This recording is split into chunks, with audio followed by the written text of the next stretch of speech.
장애인 문화복지신문 제442호 제7면 기사입니다. 남양주시 최중증 발달장애인 긍정적 행동지원 사업 순항. 남양주시 시장 주광덕 가 최초로 추진하는 최중증 발달장애인 긍정적 행동지원 사업이 순항 중이다. 최중증 발달장애인 긍정적 행동지원 사업은 도전적 행동이 심하고 일상생활 수행 능력, 의사소통 능력에 심각한 제약으로 지역사회 시설 이용에 어려움을 겪고 있는 최중증 발달장애인을 대상으로 도전적 행동을 수정하고 낮 활동을 도와 바람직한 행동 변화를 유도하는 사업이다. 경기도가 처음 시행하는 사업에 남양주시가 선정되어 올해 7월부터 12월까지 남양주시 장애인복지관에서 위탁 운영된다. 프로그램은 남양주시 장애인복지관에서 매주 평일 10시부터 16시까지 운영되며 사회기술훈련 지역사회 탐방 문화여가 활동 심리안정활동 등 다양한 낮 활동과 전문가 연계를 통한 행동지원 명상 수업 체험활동 등 불안 감소 및 스트레스 관리 등 다양한 심리지원 활동으로 구성됐다. 김소영 남양주시 장애인복지관 관장은 최중증 발달장애인의 경우 장애의 특성으로 인해 기존 사회복지 서비스에 대한 접근이 쉽지 않은 상황이다라며 안전한 돌봄과 맞춤형 서비스로 최중증 발달장애인을 위한 지원에 최선의 노력을 다하겠다라고 말했다. 남양주시 장애인복지관 여름 계절학교 하하스쿨 실시. 남양주시 장애인복지관 관장 김소영 은 지난달 29일부터 오는 9일까지 2주간 장애 가족 지원 사업의 하나로 여름방학 계절학교 하하스쿨을 실시한다. 하하스쿨은 여름방학 동안 장애 가족의 안전한 돌봄과 다양한 문화여가 활동을 지원해 양육 부담을 줄여주는 프로그램이다. 이번 계절학교에는 장애 아동 청소년 21명이 선정됐다. 사회복지공동모금회 지원으로 운영되는 초등반 2개 남양주시와 경기도의 발달장애 학생 방학 돌봄 지원 사업을 통한 중고등반 각 1개를 포함해 총 4개 학급이 운영된다. 계절학교에서는 방송댄스 생활체육공예 활동 등 복지관 내 활동 외에도 워터룸 키즈카페 소방안전체험 롯데월드 등 다양한 외부 체험 활동이 진행된다.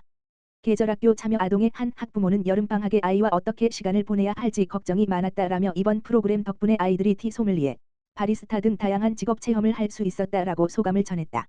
한편 남양주시 장애인복지관은 지난해 6월 사회복지공동모금회 지원사업에 연속 선정되어 방학돌봄, 단기돌봄, 긴급돌봄, 가정으로 찾아가는 돌봄 등 장애인 가족의 양질의 양육 지원 서비스를 지원하고 있다. 남양주시 장애인복지관 보호작업장 우리 동네 운동박사와 업무 협약 체결. 남양주시 장애인복지관 보호작업장 원장 우희성, 이하 보호작업장 과 우리 동네 운동박사 대표 조혜수는 지난달 25일 장애인 건강 증진 및 장애인 일자리 활성화를 위한 업무 협약을 체결했다고 5일 밝혔다. 이번 협약에는 보호작업장 소속 이용장애인과 보호자를 위한 정기적인 운동 처방 및 자문장애인 일자리 활성화를 위한 신규 생산품 공동개발 보호작업장 생산품 적극 구매 등의 내용이 담겼으며 이번 협약을 계기로 긴밀하게 상호 협력할 예정이다. 조혜수 대표는 이번 협약을 통해 양 기관이 적극적으로 협력하고 더 나아가 다양한 생산품 개발을 통해 지역 내 장애인을 위한 양질의 일자리가 창출되길 바란다고 밝혔다. 우희성 원장은 이용장애인 및 보호자의 건강 증진과 장애인 일자리 활성화를 위한 협력으로 양 기관이 상호 발전할 수 있길 기대한다고 전했다.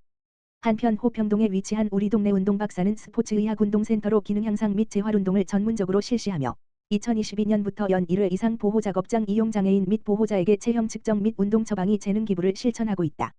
4. 경기도 시각장애인연합회 동두천시지회 횡성 숲체원 캠프 성료. 4. 경기도 시각장애인연합회 동두천시지회 지회장 김남일은 최근 국립횡성 숲체원에서 시각장애인 회원과 가족 20여 명이 참여한 가운데 나눔의 숲체험 캠프를 실시했다. 본 캠프는 한국산림복지진흥원이 산림청 복권기금, 녹색자금, 의 지원을 받아 진행하는 사업으로 다양한 숲 체험과 치유 프로그램을 통해 가족 간의 소통과 화합을 도모하고 숲의 가치 이해와 참여자들의 건강 증진을 목표로 하고 있다. 김남일 지회장은 이번 나눔의 숲 체험 캠프가 장애 당사자, 장애인 가족 모두 마음의 치유가 될 수 있는 소중한 시간이 되었길 바란다라며 시각장애인 회원들에게 서비스를 제공해 주신 한국산림복지진흥원과 국립횡성숲체험원에 감사드린다라고 전했다. 한편 4. 경기도 시각장애인연합회 동두천시지회는 동광로 174에 위치하고 있으며 시각장애인의 권익 보호와 복지 증진을 위한 다양한 프로그램을 운영하고 있다. 동두천시 정신건강복지센터 성인 정신건강 교육 실시. 동두천시 정신건강복지센터 센터장 박찬호는 6일 동두천시 노인복지관 4층 한가족마당에서 노인 일자리 사회활동 지원사업 참여자 185명을 대상으로 노인 우울증 이해 및 예방법을 실시했다. 이날 교육은 동두천시 정신건강복지센터 정혜선 부센터장의 강의로 진행됐으며 건강한 노후생활 영위에 도움이 되고자 우울증 예방 및 대처법 등을 주제로 진행했다.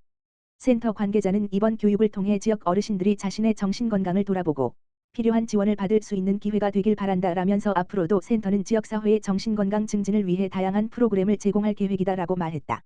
한편 우울증과 정신건강교육과 관련해 보다 자세한 정보는 동두천시 정신건강복지센터 지역번호 031 863-3632로 문의하면 된다.